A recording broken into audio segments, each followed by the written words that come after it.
Olá, amigo internauta, seja muito bem-vindo a mais um programa Sobriedade em Foco.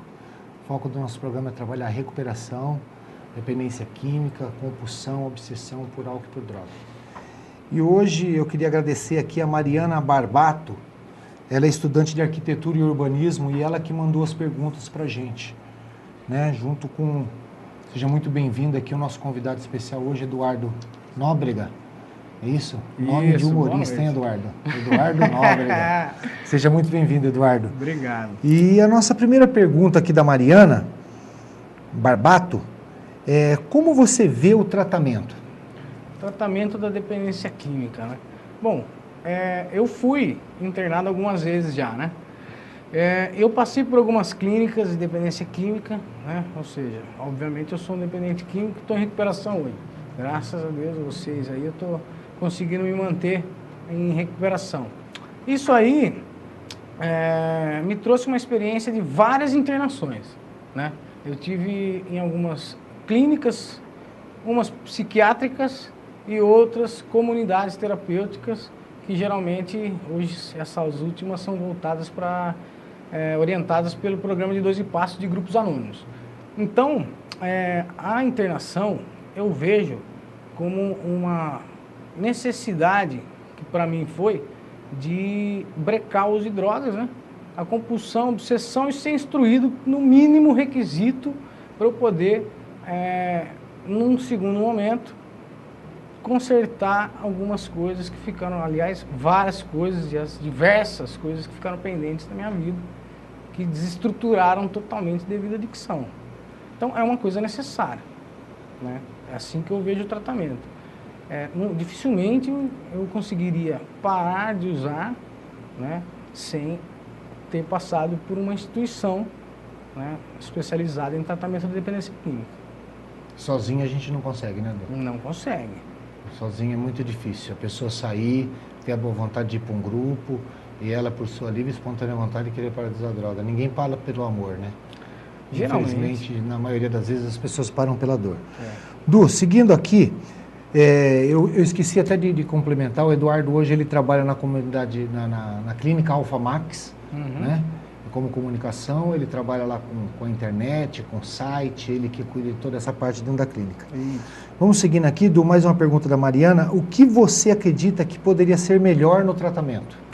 Olha, o tratamento no Brasil, né, na minha opinião, pelo que eu passei, pelo segmento que eu trabalho hoje, né, como no tratamento de dependência química, eu vejo que tem muita coisa que precisa mudar. E melhor ainda dizendo, que precisa ser acrescentado, porque o Brasil ele tem uma cultura diferente, por exemplo, dos Estados Unidos, que a gente pega muita coisa de lá, né, como molde para a gente trabalhar aqui, né? Só que tem casos, né, que o Brasil, a política, as classes sociais, toda essa diferença sociocultural, econômica que existe no Brasil influencia muito. E na dependência aqui, no tratamento da dependência química não é diferente. No meu ponto de vista, o tempo de tratamento, que é de 5 meses, 6 meses aproximadamente, é um tempo necessário, né, para a pessoa sair da compulsão, da obsessão, do uso de drogas, daquele momento que ela se encontra, né? Mas é uma situação desesperadora, né, que a família realmente não sabe o que fazer e coloca o residente, muitas vezes involuntariamente, né, em tratamento involuntário. Isso aí é necessário, né? Não tem outra opção, né? Mas o que deve ser acrescentado, eu acredito, que seria muito interessante, por exemplo, um sistema do qual eu também passei, né? Seria uma segunda etapa do tratamento, né, que aí já não seria mais uma coisa imposta, seria uma coisa sugerida, uma coisa alternativa e voluntária. O residente que passou pelo tratamento de 5 ou 6 meses, passou aquela compulsão, obsessão, e vai para uma segunda etapa, que seria morar num ambiente de recuperação durante um tempo. Por quê? Para ele poder se restabelecer socialmente, para ele aprender um pouco sobre filosofia, aprender um pouco sobre história, sobre a língua portuguesa. O adicto, o dependente químico sai de 15 anos de uso, chega numa clínica e já vai para a rua, volta para uma família muitas vezes doente, devido à codependência, aquela coisa toda, né? E não sabe o que fazer, né? Então, eu acredito que essa segunda etapa é importante para isso. Ele vai estar num ambiente de recuperação, não vai deixar de estar com a família, né? Porém, ele não vai estar mais em regime fechado de tratamento. Ele já vai ter uma determinada liberdade de ir no grupo, nos grupos anônimos, dele ir fazer a sua terapia, fazer a sua, né, a sua ressocialização ou socialização, né? Tem casos que há pessoas que nunca se socializaram na vida. E aí sim, partir para uma outra etapa ainda, de repente até uma terceira, né? Aí sim, ir trabalhar, ir estudar, mas sempre acompanhado de dependentes químicos que hoje pararam de usar, né? Eu digo isso porque, só para concluir essa parte, né? Porque 90%, dizem os estudos aí, não são adictos, né? 90%, 85%. Eu acredito que esse número, né, deve ter mudado, né? Devido ao tempo todo aí. Mas é um número aí do SENASE, do OBID, enfim. Como é que eu não entendi? 90% não são adictos? Como 90% não são adictos? Que estão em tratamento? Não, 90% da população mundial não são adictos, né? Ou 85%, eu acho que esse número mudou, né? Então, esses 85% não compreendem a gente direito. Não sabem por que eu não consigo parar de beber depois que eu tomo a primeira, que eu não consigo parar de usar depois que eu uso a primeira. Eles não entendem. E eu também não entendo eles. Como é que eles conseguem beber e parar no dia seguinte, depois de trabalhar na segunda-feira, etc e tal, entendeu? Entendi. Então, quem me entende são aqueles que passaram pelo problema e que conseguiram superar. E eles vão me ditar as regras. Falar, olha, eu fiz assim, deu certo, né? Vamos caminhar desse jeito. Aí sim eu vou um dia de cada vez, seguindo essa programação de 12 passos, né? E aí partir para a etapa final, que seria essa socialização já. Então você está me dizendo que por um período ele tem que tomar conta da sua recuperação, muito bem? Isso. Agora me fala uma coisa, qual é esse período que ele tem que tomar conta da recuperação dele? Ele passou por um processo de desintoxicação, até onde eu entendi. Ele passou por um processo de desintoxicação, depois ele passou dentro da própria comunidade para uma casa de moradia, depois dentro da própria comunidade ele começou a trabalhar e estudar, e frequentar grupos de anônimos, ter mais a sua liberdade. Qual o período que compreende tudo isso, Eduardo? Olha, pelo que eu estou passando e passei, né, é mais ou menos uns 2 anos. Uns 2 anos, mais ou menos, para as coisas começarem a se encaixar. Porque não é da noite para o dia que eu vou conseguir superar 15 anos de uso de droga. 15 anos de vivendo na rua, vivendo sem regras, indisciplinado, né? Ou seja, nós adictos somos, no conceito de ordem, nós somos a desordem. No conceito, nesse mesmo conceito, nós somos a impureza, nós somos a sujeira. É necessário existir ordem na sociedade. É óbvio que eu estou tratando a grosso modo, né? E como se desfazer ou solucionar esse problema, essa questão, né? Ninguém sabe ao certo, né? Ninguém sabe ao certo. Então, eu acredito que esse tempo é um mínimo, né, que uma pessoa precisa para atender esse requisito de ordem, para se encaixar, se enquadrar, obtendo e construindo um código de conduta, né, uma determinada moral e uma ética com a sociedade, para ele conseguir conviver. É o princípio básico da sociedade. Porque a sociedade, ela não aceita a dependência química, né?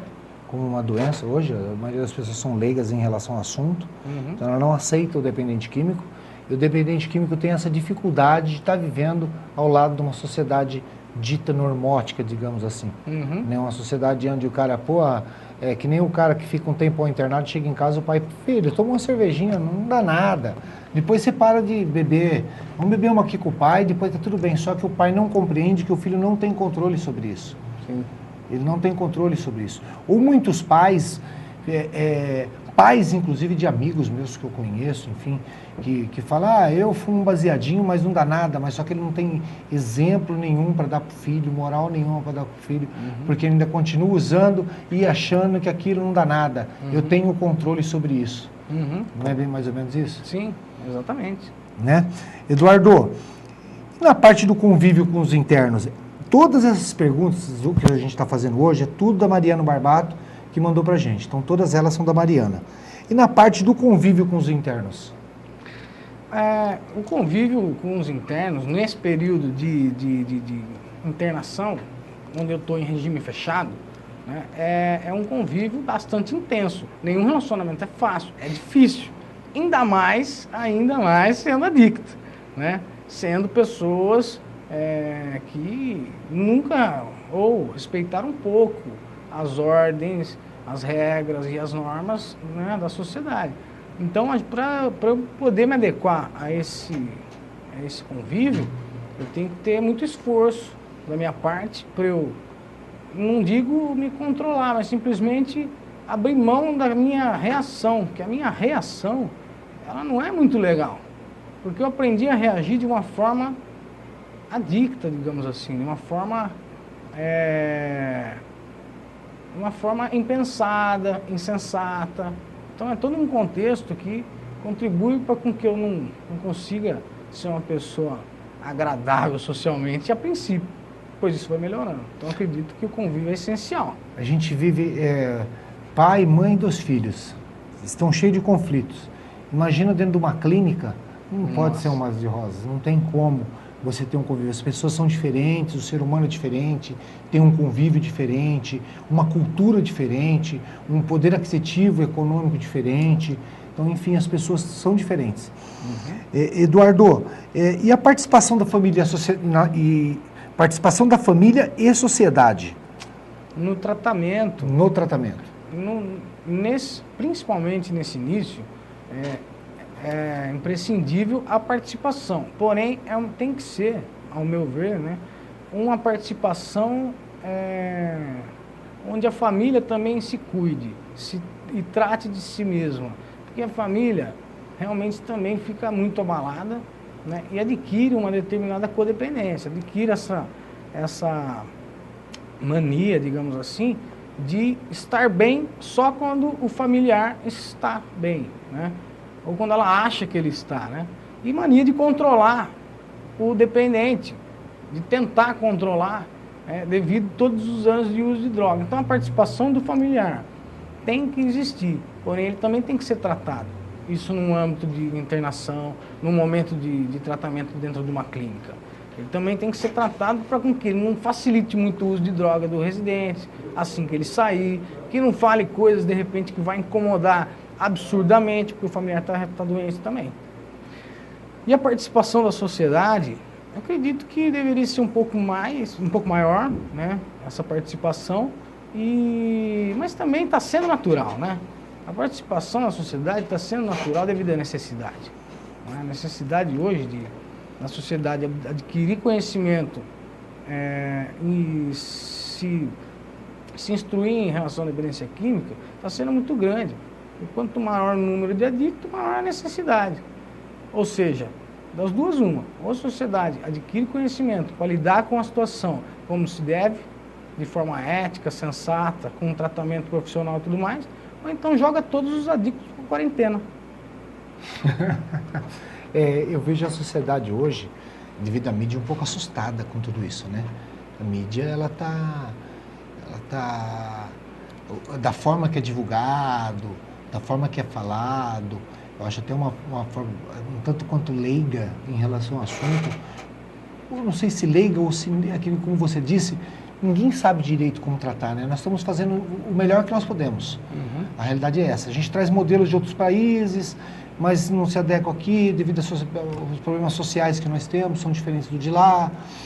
O poder aquisitivo é diferente, a moeda é diferente, a língua é diferente, é tudo diferente. Então, muita coisa a gente não consegue se adequar aqui. Então, e isso vai se agravando. O poder público vem se esforçando também, mas não sabe bem uma saída. Está ficando uma coisa cada vez mais crônica. Você falou de família, Eduardo. Porque você tratar do dependente químico, ele já te procurou. Ele já está derrotado. Porque o cara, para sair da casa dele, do convívio dos seus pais, ou do convívio de sua família, ele já está derrotado. Ele já não tem mais saída.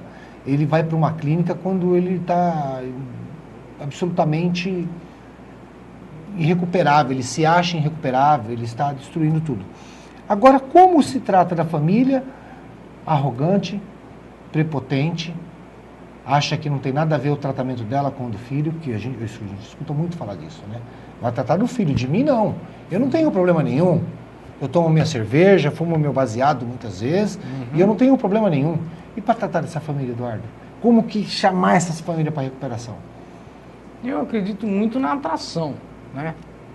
Quando a família é resistente nesse sentido, eu costumo pensar, eu não falo isso, obviamente, às famílias diretamente, mas eu costumo pensar, então, já que está dando certo para você, né? Já que a família, né, digamos assim, tenha todas as respostas, por que ela não cuida do filho, então? Entendeu? Por que foi procurar uma internação? Por que procurou ajuda através de uma clínica especializada? Então, se ela foi procurar, ela tem que ceder aos métodos dessa clínica. Porque se chegou nesse ponto é porque não tem mais saída, né? E se não tem mais saída, a gente não pode tratar, falar de humildade com arrogância, com prepotência, né? Ou a gente se abre para uma nova ideia, né, que talvez funcione, se eu permitir. Porque nada deu certo, né, Edu? Nada deu certo. Nada deu certo. Essa família precisa se render também. Sim. Até às vezes eu sou um pouco duro na maneira de eu pensar, né? Porque, na verdade, tem que ser radical. Eu não era radical para usar droga, eu não era radical para fazer uma série de outras coisas. Eu tenho que ser radical para me recuperar. Sabe? Tem que saber amar, né? Sim. Tem que saber amar. Eduardo, mais uma perguntinha aqui da Mariana Barbato. Como você se via quando estava no seu uso? Bom, no início eu me via uma pessoa, né? Na verdade eu era adolescente, né? Eu tinha 13, 14 quando eu comecei a beber, né? Enfim, comecei o processo da adicção ativa, né? Eu me via uma pessoa diferente. Eu não gostava das coisas que a maioria das pessoas gostavam, dos jovens da época e tal, né? E aí eu fui entender que eu era adicto, na verdade, depois de um tempo de uso, que eu queria parar, mas não conseguia. A vida me cobrava com que eu parasse, né? Eu já tinha reprovado pelo menos uns 2 anos no estudo. Isso com quantos anos, Eduardo? Com mais ou menos, eu comecei com 13, 14, com uns 17, 18, eu falei, eu não consigo mais parar. Então eu sou adicto, né? Eu tenho algum problema, eu não sabia qual era. Até saber o que era adicção demorou um tempo. Então eu me via dessa maneira. Depois, né, que passou um tempo, eu tive a oportunidade de ficar um tempo limpo, né? Não fiquei. Então eu comecei a me sentir culpado, porque eu consegui algumas coisas no tempo que eu fiquei sem uso de drogas, né? E depois, quando eu recaí, eu falei, nossa, eu fiquei me sentindo o pior dos seres. Onde, na verdade, não é isso que acontece. Não havia necessidade, mas eu me via assim. Eu me vi uma pessoa que teve as chances, mas eu não soube aproveitar naquele momento. Mas como diz o programa de Anônimos, que é só por hoje, eu vou seguir. E é isso aí que está funcionando para mim. Hoje você está usando só por hoje. Só por hoje. Só por hoje funciona. E quando você fala que você se sentia diferente mesmo, Eduardo, qual que é a dificuldade de ficar limpo, Eduardo? Onde está a maior dificuldade de se ficar sóbrio? Porque entra em recuperação, sai, fica um período sóbrio, recai. Onde está esse segredo? Olha, eu não vejo segredo. Eu vejo uma dificuldade de lidar com a vida como ela é. A vida, ela tem todos esses altos e baixos, todas as questões que todo mundo deve lidar para, no mínimo, sobreviver, ganhar o seu salário, ter a sua família, né, e desenvolver algum trabalho na sociedade. E onde, no momento que era para eu estar aprendendo isso, eu estava usando droga, né? Então não desenvolvi maturidade, não desenvolvi, de repente, funções com que eu me defendesse da pressão da vida, da pressão de ter que trabalhar diariamente, ganhar o meu dinheiro, daquela forma honesta, né? Seguir um determinado ritmo. Então, como eu não fiz isso, eu não adquiri habilidade para viver. Então essa habilidade eu tenho que adquirir agora. Muitas vezes eu me sinto inadequado. Falo, poxa, era para eu ter adquirido lá. Hoje eu tenho 29 anos e não tenho coisas que de repente meus amigos da faculdade têm hoje. Eu começo a me comparar, então tá aí a dificuldade, né?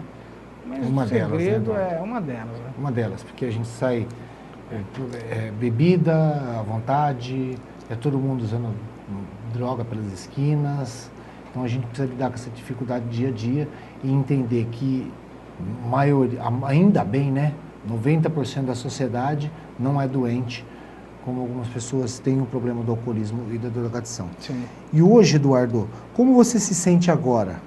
Né? E o que você espera do seu futuro, de quando você acabar essa internação sua?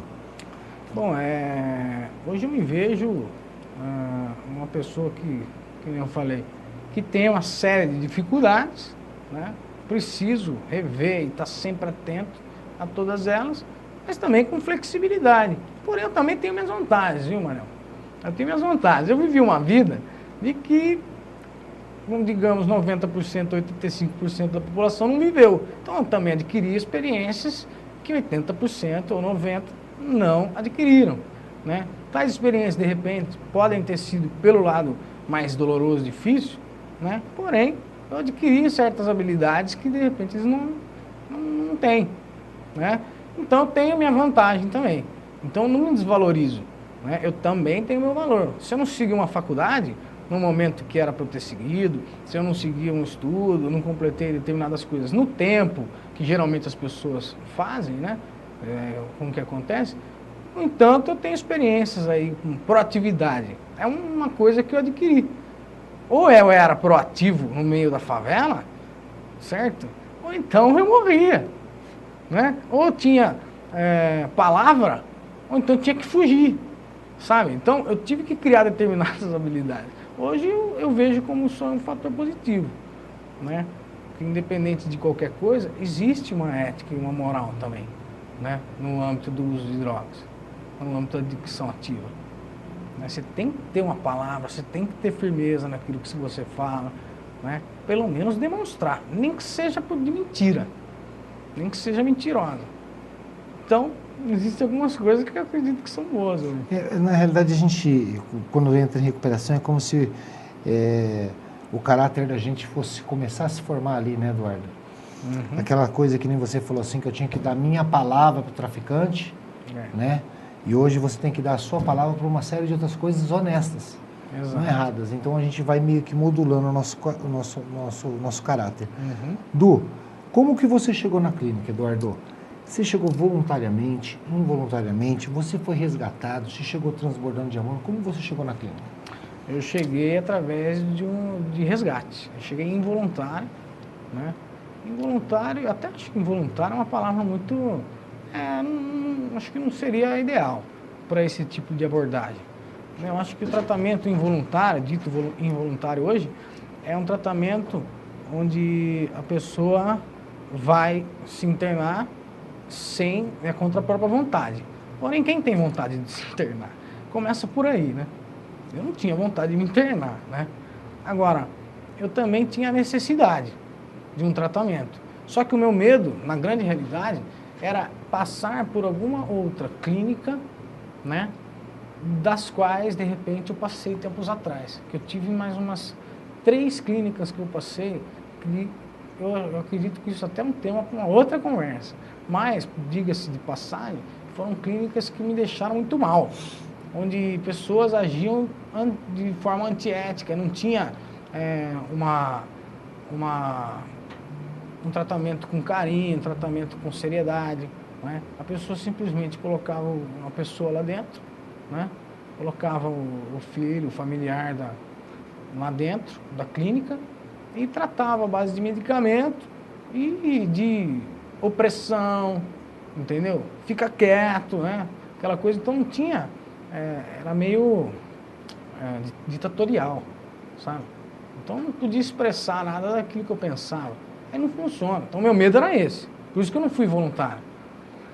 Aí como eu fui involuntariamente dessa última vez mesmo, né, que para mim realmente foi a última, eu cheguei numa clínica onde eu não encontrei isso aí. né? Eu encontrei um ambiente saudável, com profissionais dedicados, pessoas que realmente, né, hoje fazem parte da minha vida, que até resolvi trabalhar lá, né? Olha, se eu fui trabalhar lá, eu nunca pensei em trabalhar numa clínica de recuperação, era a última coisa que eu pensava na minha vida, sabe? Então eu me dei bem com as pessoas, né? O pessoal lá da clínica me receberam muito bem, enfim. Tem um outro esquema, é uma mente aberta, o pessoal tem uma...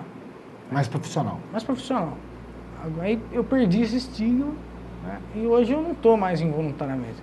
Então, só para concluir, eu cheguei com uma equipe de remoção e resgate, me deixaram lá na clínica, eu fui, entre aspas, né, obrigado a me tratar, né? Nesse período, passou-se 15 dias, no máximo um mês, eu já não estava mais ali involuntariamente. Eu já estava voluntariamente, porque eu enxerguei, eu tive uma fase de conscientização. Eu enxerguei, falei, não, agora realmente eu preciso ficar limpo. Mas me conscientizei da minha necessidade. Aí eu fiquei voluntariamente, né, até o final, até escolher morar lá no segundo momento, né, depois de ter terminado o meu tratamento. Entendeu? Du, você falou que passou por outras clínicas que não foram legais para o seu tratamento. Como que eu encontro e aonde que eu localizo uma clínica?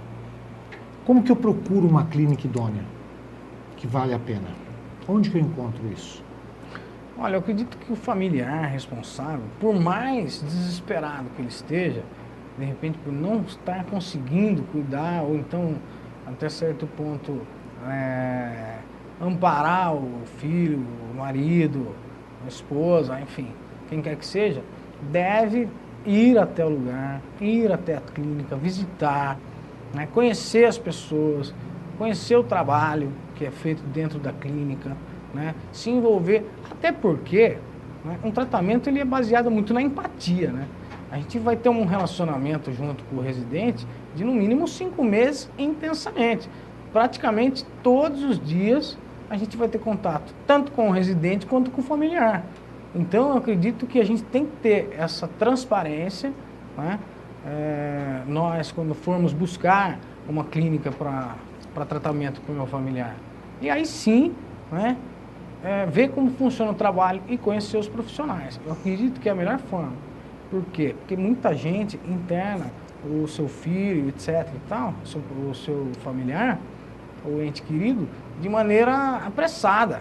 Desesperada. Desesperada. Né? Desesperada. Liga, uma conversa que tem, do qual o funcionário da clínica transmite uma segurança, ela vai falar, tudo bem, pode vir buscar, o resgate vai lá, a pessoa não sabe se o resgate realmente é habilitado para exercer esse tipo de função, né? Se a clínica comunica o Ministério Público num caso de internação involuntária, entendeu? Tem todo um processo, né, para você realmente confiar numa clínica que vai tratar do seu filho, do seu marido, né, do seu namorado, enfim. Então você tem que, no mínimo, investigar o mínimo possível. Óbvio. Eduardo, você acredita que se não fosse a internação involuntária, você estaria em tratamento hoje? Eu acredito que não. Eu acredito que eu não vou dizer que eu teria morrido, né? Mas eu acredito que teria acontecido alguma coisa aí comigo, de eu ficar insano o resto da vida, ter algum problema mais sério, mental, né? Problema sério, né? Mental ou até mesmo físico, um acidente, enfim. Eu tenho quase certeza que isso aconteceria. Até porque eu cheguei dentro da clínica, eu cheguei na clínica com um ponto aqui na cara e a boca desse tamanho de ter arrumado uma puta de uma confusão na rua. Então, eu não ia durar muito tempo. Eu já não estava raciocinando direito. Eu estava usando contra a minha vontade e fazendo coisas contra a minha vontade, né? Então,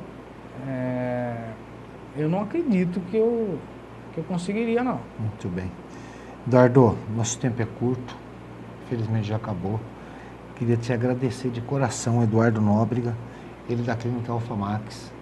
Aliás, deixa eu deixar o telefone aqui da Alfamax. É 3812-3889, é isso? É isso. Esse é o telefone da Alfamax. Tem outro também que é 4141-0644. Então tá, então quem quiser entrar em contato com a Clínica Alfamax tem esses dois números aí. Vou deixar meu telefone aqui também, eu sempre me esqueço, as pessoas me cobram isso. Mari, você não deixou o seu telefone, Mari, então hoje eu estou lembrando aqui, eu vou deixar, é 19, o DDD 9166 2879, 19 9166 2879. Muito obrigado pela sua companhia, muito obrigado, internauta, e fiquem com Deus.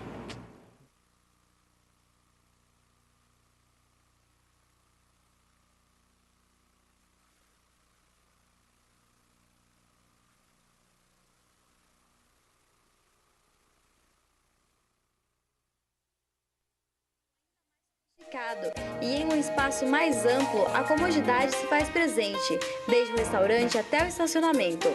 Venha provar as novidades dos nossos setores, as delícias do restaurante, da rotisseria e da padaria. Enxuto, fazer o melhor para você é da nossa natureza. Rua Monte Castelo, 289, em Cosmópolis. Telefone 3812-9550. Lojas Básico Brasil.